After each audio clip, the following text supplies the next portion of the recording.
रसूल सल्लल्लाहु अलैहि वसल्लम की प्यारी पत्नी हजरत हाफसा रजी अल्लाहु ताला अन्हा एक बहुत ही सुंदर और समझदार महिला थीं।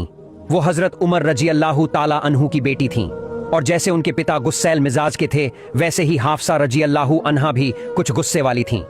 रसूलुल्लाह सल्लल्लाहु अलैहि वसल्लम की सभी बीवियों में उनका मिजाज सबसे गर्म था। जरा सी बात हुई नहीं वो गुस्से से तमतमा जाती।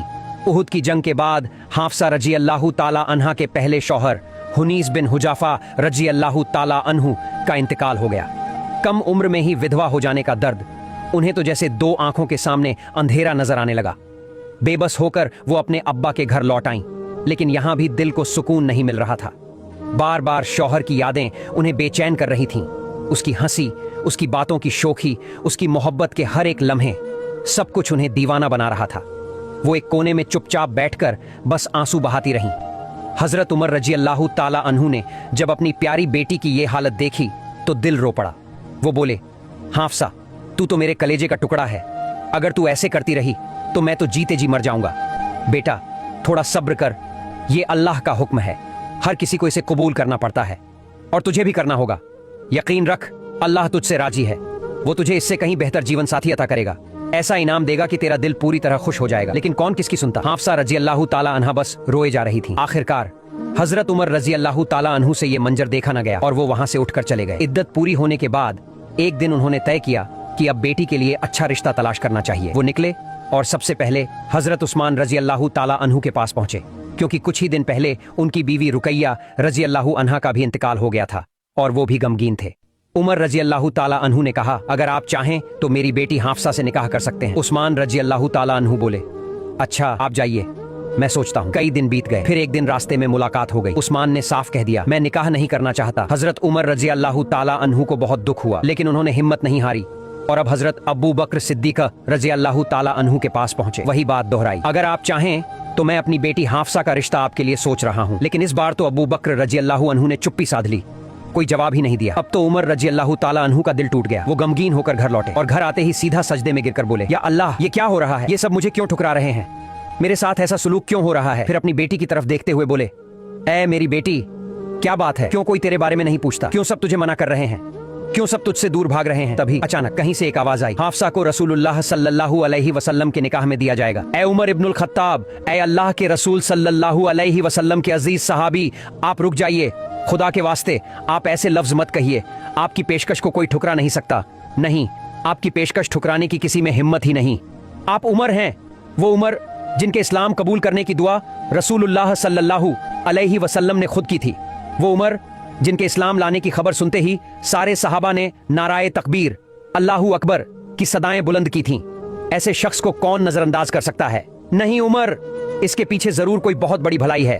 अल्लाह ताला ने जरूर तुम्हारे लिए इससे कहीं बेहतर कुछ तय कर रखा है। तुम तो अपनी बेटी के लिए एक अच्छा रिश्ता ढूंढ रहे हो, लेकिन अल्लाह ने तुम्हारे लिए ऐसा रिश्ता मुकर्रर कर रखा है जिसकी तुमने कभी कल्पना भी नहीं की होगी।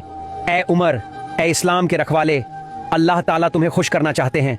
वो कभी किसी सब्र करने वाले मोमिन का इनाम जाया नहीं करते। तुम इधर उधर रिश्ते की तलाश में भटक रहे हो और अल्लाह ताला तो तुम्हारी बेटी के लिए इस जमीन पर सबसे बेहतरीन इंसान को चुन चुके हैं, और वो शख्स कोई और नहीं, वो हैं खुद अल्लाह के रसूल सल्लल्लाहु अलैहि वसल्लम। ये सुनते ही हजरत उमर रजी अल्लाहु ताला अन्हु बिल्कुल सन्न रह गए, जैसे सारी दुनिया थम गई हो। उनके होठों पर जैसे ताले लग गए, आंखों में आंसू, लेकिन चेहरे पर रोशनी। दिल खुशी से झूम उठा। फिर दोबारा वही आवाज आई, खुशखबरी सुनो, ऐ उमर की बेटी, तुम्हारे लिए खुशी की खबर इंतजार कर रही है। अल्लाह ताला तुम्हारे लिए एक ऐसा जीवन साथी पसंद फरमाने जा रहे हैं जो तुम्हारी आंखों को ठंडक देगा। यकीनन यह तुम्हारे लिए सबसे बड़ी नेमत होगी, क्योंकि तुम अब उस शख्स की प्यारी बीवी बनने जा रही हो जिसके लिए सारा मखलूक दीवाना है। अगले दिन हजरत उमर रजी अल्लाहु ताला अन्हु सीधे रसूलुल्लाह सल्लल्लाहु अलैहि वसल्लम के पास हाजिर हुए।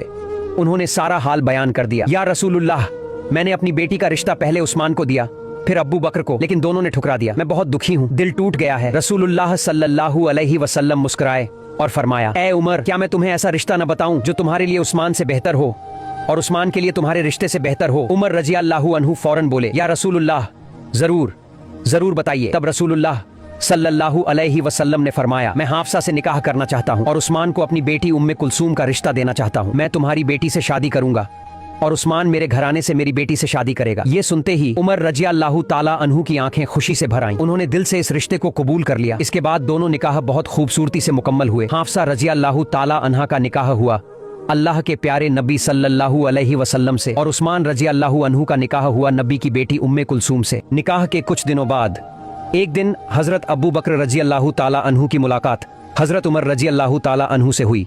कुछ हल्की फुल्की बातों के बाद अबू बकर बोले, उमर, जब मैंने आपकी बेटी हाफसा का रिश्ता ठुकरा दिया था तब आपको बहुत दुख हुआ होगा, है ना? उमर रजी अल्लाह अन्हु ने बिना छुपाए जवाब दिया, हाँ बिल्कुल हुआ था, आखिर दुख तो होना ही था।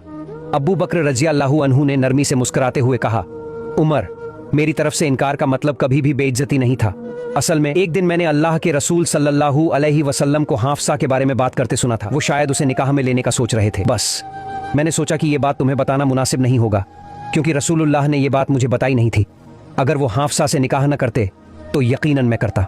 उधर हजरत हाफसा रजी अल्लाह ताला अन्हा अल्लाह के प्यारे नबी सल्लल्लाहु अलैहि वसल्लम के घर में शादी के बाद जिंदगी बसर कर रही थीं। वो बहुत खुश थीं, मगर कभी कभी उनकी तेज मिजाज वाली फितरत की वजह से कुछ छोटी मोटी बहसें भी हो जाया करती थीं। लेकिन नबी करीम सल्लल्लाहु अलैहि वसल्लम ने कभी भी उनके साथ सख्ती से पेश नहीं आए, क्योंकि रगों में तेज खून दौड़ने वाली लड़कियां अक्सर दिल से बेहद मोहब्बत करती हैं। एक दिन हजरत उमर रजी अल्लाहु अन्हु अपने घर में गहरी सोच में डूबे बैठे थे। तभी उनकी बीवी आई और पूछने लगी, क्या सोच रहे हो इतने गंभीर होकर? उमर ने जवाब दिया, तुम्हें इससे क्या लेना, तुम ना सोचो इस बारे में। तो पत्नी मुस्कुराकर बोली, आपको मेरी बातें अच्छी नहीं लगती है ना? तो जरा अपनी बेटी हाफसा को देखिए, वो तो खुद रसूलुल्लाह सल्लल्लाहु अलैहि वसल्लम से बहस करती है। ये सुनते ही उमर रजी अल्लाहु अन्हु गुस्से में उठ खड़े हुए और हाफसा के घर जा पहुंचे। जाते ही बोले, तुम वाकई अल्लाह के रसूल से बहस करती हो? हाफसा ने थोड़ा झिझकते हुए कहा, अब्बा ऐसा कभी कभी हो जाता है। उमर ने सख्ती से कहा, देखो आगे से कभी ऐसा मत करना, और ये ख्याल भी दिल से निकाल दो कि रसूलुल्लाह तुम्हारे रूप या हुस्न से प्रभावित हैं।